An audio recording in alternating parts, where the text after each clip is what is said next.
Queen Alira sat on her throne made of shining silver and glass. The hall around her was large and quiet, filled with tall windows that let in light from the high sun. Even though she had the most powerful seat in the kingdom, she did not feel happy. The crown on her head was heavy. The people in the court looked at her with respect, but no one looked at her with kindness. They saw only the queen, not the woman. She had ruled her land since her father's death. Her people loved her for her fairness. She listened to all voices, rich or poor. She built schools and gardens, healed the wounds of war, and gave jobs to many. The kingdom prospered, yet something inside her felt empty. Each day ended the same way. She returned to her golden room alone. The law said the queen must marry before the solstice feast. The council reminded her of this again and again. They brought her suitors from every noble family. Lords, princes, and governors came to bow before her. They spoke fancy words about bloodlines and honor. They praised her crown, her palace, her rule. Not one spoke of her heart. Not one looked at her as a person. Alira found their eyes filled with hunger for power. They wanted her throne, not her soul. Some tried to charm her with gifts of rare gems or sweet songs. Some promised her armies and peace treaties, but all seemed the same mall hollow. At night she sat by the tall windows that opened to the city below. From there, she could see children playing in the squares, workers singing while mending bridges, traders bargaining in the soft glow of lanterns. She often thought how simple people seemed happier than she was. She wished she could walk among them without being recognized, without the weight of duty. One evening her advisor, old Minister Callan, came to speak. "My queen," he said softly, "weeks pass, and still you have not chosen. By law, a ruler without a partner cannot be crowned at the solstice." "I know," she said. "But how can I pick someone who sees only my crown?" The minister sighed. "Sometimes love grows later, after duty. A queen's heart must obey reason."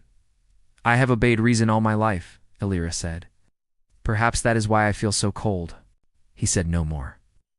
As days went on, a strange idea began to spread through the city. Word came from the southern lands about new travelers, people who had come from far away across the seas. They were called humans, though that word was not new. What was new was their story. They had rebuilt their world after great ruin. They had no noble blood, no old magic, no golden towers to protect them. Yet they survived through hard work, kindness, and clever hands. Alira listened quietly when merchants spoke of them in the market square. They said these humans invented machines that could fly and build homes faster than any craftsman. They treated each other as equals. Kings or peasants, it did not matter, because they believed worth came from actions, not birth. To the nobles of Ardentia, these tales were just curiosities. To Alira, they sounded like hope. She began to dream of meeting such people not as a queen meeting foreign guests, but as a woman meeting new thinkers. The thought stirred her, though she could not say why. One morning she stood in her balcony watching dawn burn the horizon. The sky was pale orange, soft and gentle. She whispered to herself, "There must be someone who will see me, not the crown." The world beyond her walls seemed wider than ever before. The court still planned feasts and ceremonies, but her heart stayed distant. She needed more than duty. That week, an envoy arrived at the palace. They came in simple gray coats, carrying few possessions. Their leader bowed politely. "We bring greetings from Earth," he said, "and request to share knowledge with your scholars." The word Earth sounded small, yet strong. Alira felt her pulse quicken. Approval from the council was needed, but she already knew what her answer would be. She wanted to meet them. Not because of politics, but because something inside whispered this might change her life forever. That night she sat again before her mirror. Her reflection showed a calm, strong face, but her eyes carried a storm. "Maybe," she murmured, "someone from far away could understand what those near me never tried to see." Outside the window, bells rang for evening prayer. In the streets, laughter echoed. Her heart, once heavy, began to stir with strange courage. She did not know who among those new visitors she would meet, but she felt certain that destiny had begun to move. And when the morning light rose again, Queen Alira smiled for the first time in many months. She decided that the next day she would meet the human delegation herself. not as a monarch, but as a woman searching for truth. The next morning, Queen Illyra dressed not in her royal gown, but in a simple blue robe. She tied her hair in a loose braid, hoping to look less like a queen and more like an ordinary woman. Her guards waited by the door, but she dismissed them. She wished to meet the human visitors without the noise of formality. For the first time in years, she wanted to walk among guests as herself. When she entered the great hall, sunlight poured through tall windows, brushing across the marble floor. The human visitors stood near the long table, holding small boxes and papers. They looked unsure of how to act in a palace. Their clothes were plain, their boots dusty from travel. They bowed slightly, not with deep ceremony, but with polite respect. One man stepped forward. He was tall, with kind eyes and a calm face. His name was Daniel Harlow. He was not a noble or a soldier. He introduced himself as an engineer, someone who built bridges and repaired machines. His voice carried quiet strength, and when he looked at her, it was not with fear or worship. It was steady, curious, and honest. Illyra felt something move inside her. Many at her court had looked at her with desire or greed. Daniel looked at her as if she were simply a person standing before him, not a symbol carved from stone. "You built the sky dock in your homeland?" she asked. He nodded. "Yes. With a team of builders, we wanted to link every city across our seas. We don't have flying ships or grand towers, but our bridges keep us close."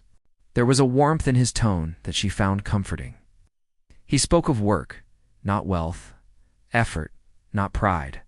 She invited the humans to walk with her in the palace gardens. The council frowned at her decision, whispering that such company was beneath a queen. Illyra did not care. The gardens were peaceful. Flowers bloomed along the white stone paths, and fountains sent quiet music into the breeze. Illyra asked Daniel about his world. He told her about Earth, a world once broken by storms and wars, now healed by cooperation. He spoke of small towns rebuilt by the hands of ordinary people, of farmers who shared their crops and inventors who traded ideas freely. "Your people sound brave," Illyra said. "Bravery is not rare," Daniel replied. "It grows when there is no choice but to keep going. We just learned to help one another when everything else failed." Illyra walked beside him in silence for a moment. "Here, people are born into their place.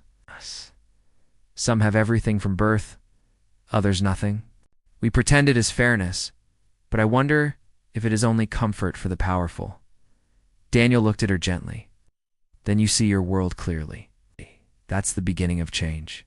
His words struck her deeper than any poem could. She had spent her life surrounded by people who praised her but feared truth. Daniel spoke to her as if she were equal, and that made her feel more like herself. They sat under a large willow by the pond. Illyra watched the water shimmer under the afternoon sun. "At times," she said quietly, "I wish I could leave this place and walk through a market without guards. To laugh without thinking someone might record it as royal behavior." Daniel smiled. "You could. You'd be surprised how freeing it is to be unknown, even for a day." Illyra turned to him. "Would you walk with me then, if I did?" "I would," he said. "Wow. But I think what you want isn't to escape your crown. You want to be seen beyond it." Her chest tightened at his words. He had named her secret longing without hesitation. Later that evening, the council held a formal dinner for the visitors. The nobles glittered with jewels and carried themselves stiffly. They asked Daniel strange questions about his tools and machines, most of them condescending. Daniel stayed patient, answering with calm reason. When one lord joked that humans built toys, not miracles, Daniel smiled slightly and said, "Sometimes toys teach us what miracles forget." Illyra almost laughed. The hall fell awkwardly silent, unsure whether to take offense or join in humor. She admired his courage. He did not insult anyone. He only refused to be small. After the dinner, as guests drifted away, Illyra found herself walking again by the garden edge. Daniel joined her quietly. "Do your people ever fear rulers?" she asked. "Only when rulers forget they are people too," he replied. The moonlight touched the path silver. For a moment it felt as if the world had stilled around them. Illyra realized she had spoken more openly with this man in one day than she had with any noble in her lifetime. When he bowed to take his leave, she felt a strange ache. "Thank you for today," she said softly. It has been a long time since someone spoke to me without fear. Daniel met her eyes. Thank you, Your Majesty, for listening as a friend. When he was gone, she lingered in the garden, listening to the quiet hum of night insects. Something inside her heart began to stir, gentle but sure. She did not yet name it love, but it felt like the start of something rare. Something pure enough to make even a queen feel ordinary in the most wonderful way. The next few weeks changed the rhythm of the palace. Every morning, Queen Alira found an excuse to visit the library or the workshops where the human guests worked. The council claimed she visited for diplomatic reasons, but everyone saw the truth in her smile. She spoke often with Daniel, the man who had brought warmth into the cold marble hallways. They spent hours walking through the gardens, the courtyards, and even the busy markets. Daniel showed her small inventions. His people used simple tools made with clever hands. One of them was a metal bird that fluttered its wings when it smelled light. The queen laughed when it landed on her shoulder. None of her gold statues or royal treasures had ever made her laugh that way. Daniel was different from the men she knew. He never flattered her, never tried to please her for gain. He asked her what she thought, not what she ruled. They spoke about choices, promises, and how people could build futures without titles. She found herself telling him things she had never shared with anyone else about her father's hopes. Her mother's strength, her fear of being alone in a sea of respect. One afternoon, rain began to pour suddenly, and the two of them ran together across the gardens, laughing like children. They found shelter under a stone archway, both soaked but glowing with joy. The rain kept falling in silver lines while they caught their breath. I cannot remember the last time I ran, she said, smiling between breaths. Daniel brushed water from his brow. Maybe it's not the running you missed, he said. Maybe it's being free. She looked at him, and the laughter slowly faded into quiet understanding. After that day, whispers filled the court. The counselors noticed the queen walking beside the human engineer too often. The nobles muttered that it was improper. A queen must not lose her dignity, one said. It will weaken the throne, said another, but Alira no longer listened. The more they tried to warn her, the clearer her heart became. Still, duty weighed heavy. Each night she sat by the window, staring at the palace lights that stretched across the hills. The solstice was near, and with it came the ceremony that would demand she choose a husband. The council had already selected 3 noble candidates. She would need to announce her choice soon. The thought filled her with quiet dread. One evening, Daniel found her standing on the balcony, her hands gripping the rail as if to hold herself steady. You seem troubled, he said gently. I am, she admitted. My people expect a queen to marry one of the noble houses. It is tradition. But my heart... She paused. My heart does not answer to tradition. Daniel said nothing for a moment. Your people respect you because you've always chosen what is right for them, not what is easy for you. Why stop now? She turned toward him. What if they do not understand? What if they think I betray them? Understanding often comes after courage, he replied. You've shown everyone how to lead. Maybe now. You need to show them how to live. His words stayed with her that night. She could not sleep. The moonlight poured across the floor like quiet counsel. When dawn came, she decided that fear would no longer rule her. The next day she called for Daniel. They walked through the royal aviary, where white doves circled above them. She asked him about Earth, again how people found happiness when they had so little. He smiled. We don't wait for permission to be happy. We share small joys. We build together. We help each other rise. Some of us fail, but we keep trying. She whispered, I wish my world were like that. He looked at her kindly. It can be. Change begins when one person dares to say no to what has always been. In that moment, she felt something deep settle into her chest, not wild, not hurried, but certain. She knew then that she would not choose a husband from those the council proposed. She would choose her own path. As evening fell, the air in the palace became tense. The nobles prepared for the solstice ball, unaware that the queen's heart had already made its decision. Alira watched the glowing lanterns rise into the sky. Each light drifted higher until it vanished among the stars. Daniel joined her quietly, standing at her side. Tomorrow, she said softly, the council will expect an answer. And what will you tell them? She turned to him with a calmness that surprised even herself. "I will tell them the truth." For a long moment neither spoke. The night was still, the city below calm. Only the gentle sound of distant bells reached them. Daniel finally said, "Whatever happens, no. This you've already changed more than you think." Illyra smiled faintly. "Perhaps, but tomorrow I will change everything." She looked at the horizon, where dawn would rise soon. The choice she was about to make would shake the chambers of tradition, but in her heart it felt simple. She had been a queen all her life. Now she wanted to be something rare, free, honest, and loved for who she truly was. The morning of the solstice came bright and quiet. The palace was alive with music and movement. Servants hurried with trays of golden fruit and silver cups. The nobles gathered in their finest clothes, waiting for the great ceremony. It was the day the queen must choose her husband.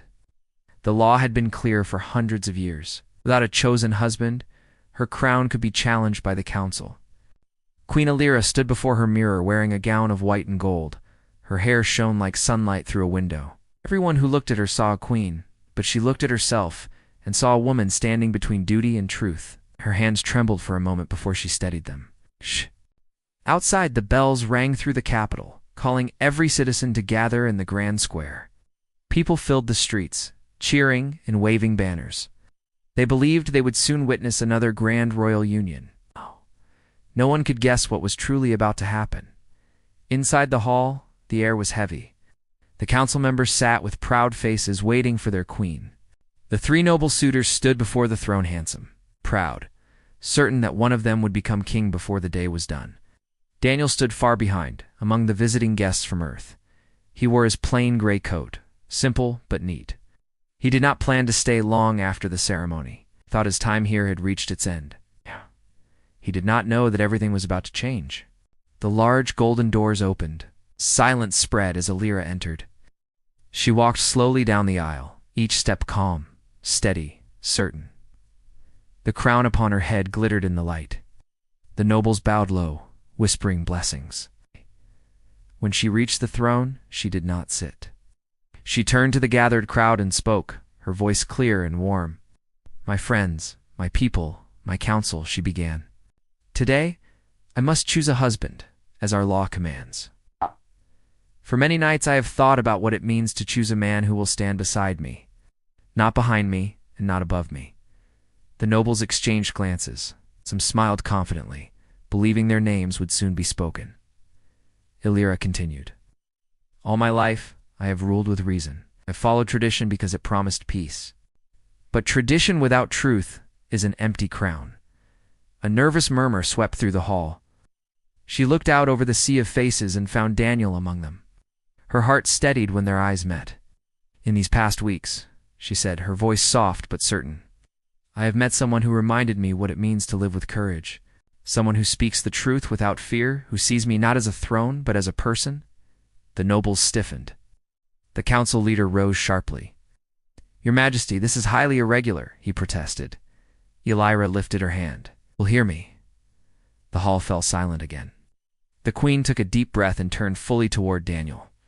"No one selected me until I looked at a man who came from humble soil and said, 'Will you be my husband?'" Gasps broke from every corner of the hall. Nobles looked shocked. The council members whispered in horror. Daniel froze, his face a mix of disbelief and awe. Illyra's eyes did not waver. "I do not choose a crown stronger than mine, or a name older than mine. I choose a heart that stands equal to mine. If this kingdom is to move forward, it must learn that love and respect are worth more than lineage." For a long moment no one spoke. Then Daniel walked forward slowly. Each step echoed in the silent chamber. When he stopped before her, he did not kneel. He met her gaze, as he always had, steady, honest, human. "Your Majesty," he said quietly, "if you truly ask me not as a queen but as a woman, then yes, I will be your husband." A murmur rose among the nobles, some angry, some astonished. But among the gathered crowds outside, where Illyra's words were being carried by the palace speakers, cheers began to spread.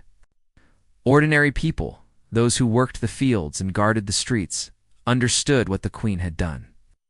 They saw in her choice a kind of hope that belonged to them too. The council leader tried to rise again, ready to argue law and custom. But Alira raised her voice, calm but powerful. Laws were written by those who feared change. Today, I choose courage over fear. The sound that followed was like thunder. The crowd outside roared. Bells began to ring. People threw flowers into the air. Daniel took her hand, careful and gentle. She smiled at him, and together they faced the sea of stunned faces.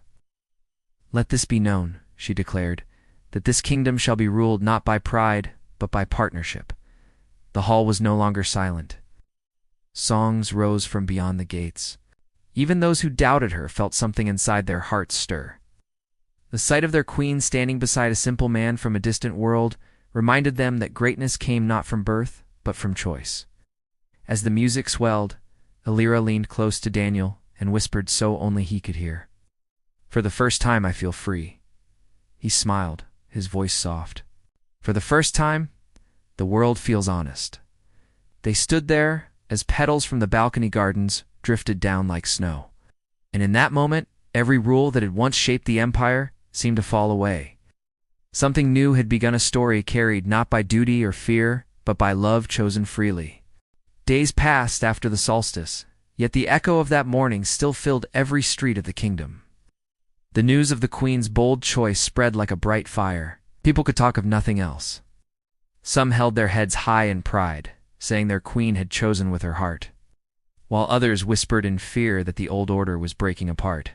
But one thing was clear to every soul: nothing would ever be the same again. Queen Alira and Daniel stood together on the balcony of the palace, looking out at the city below. Banners of blue and white waved from windows. Musicians played in the courtyards. The people's joy rose like a living song, filled with both disbelief and hope. Daniel still felt strange in his new world. Mornings ago, he had been a visitor in a distant land, only wishing to share what knowledge he had. Now he stood beside a queen who had turned the world's eyes upon them. He often told Alira he did not deserve such honor, but she would smile and say, "You deserve it because you never asked for it." The council, however, did not share the people's joy. They gathered in private rooms, their voices sharp with anger.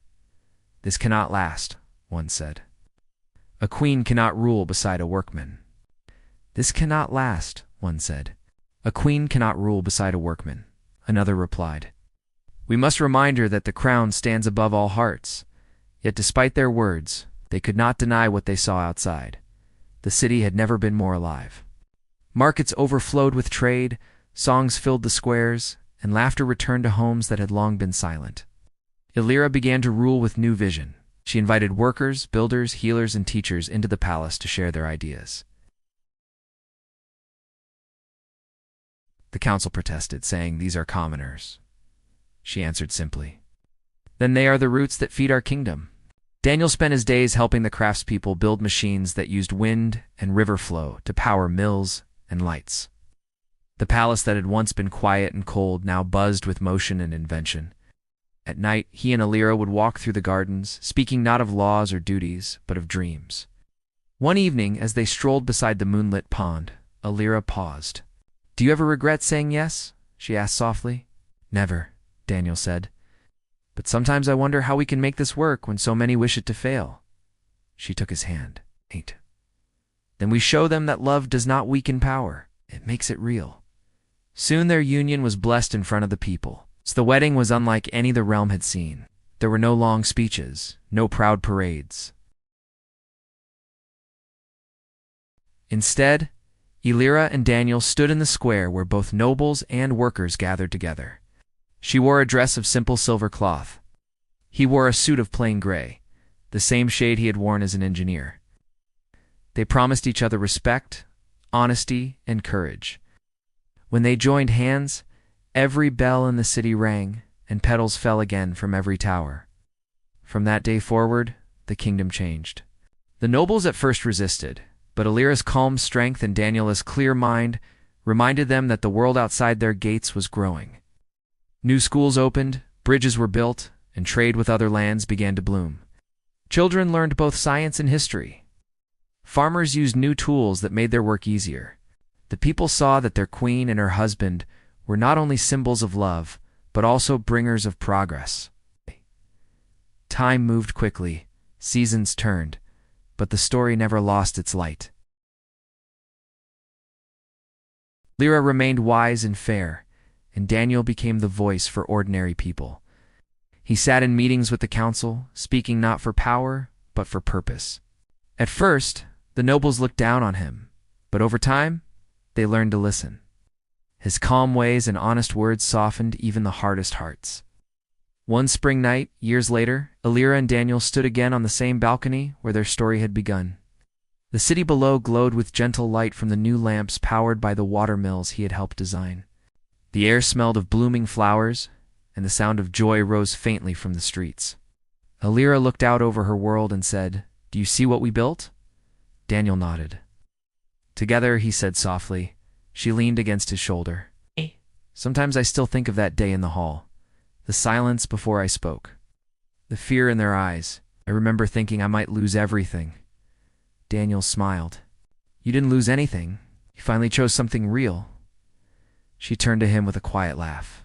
Maybe that's what rules should always be, choosing what is real. As the first stars began to appear, a group of children in the square started singing a song about the queen who followed her heart. Their voices rose sweet and clear, drifting through the open air. Lyra listened, her eyes soft with emotion. Do you hear them? She whispered. Daniel nodded. They re-singing because they believe in what you showed them, that love and courage can lead a nation. She looked at him and said, Not me alone. You gave them hope too, he laughed gently. I only reminded them that a person, no matter how small, can change great things. The night wrapped around them like a gentle promise. For a moment, the world seemed still again, just as it had the first time their eyes met. Queen Lyra and Daniel Harlow stood together under the stars, not as queen and subject, but as partners who had turned doubt into belief. Their story became legend, told across generations as the tale of the queen who chose a human heart over a golden crown, and the man who taught a kingdom that love itself was the greatest strength of all.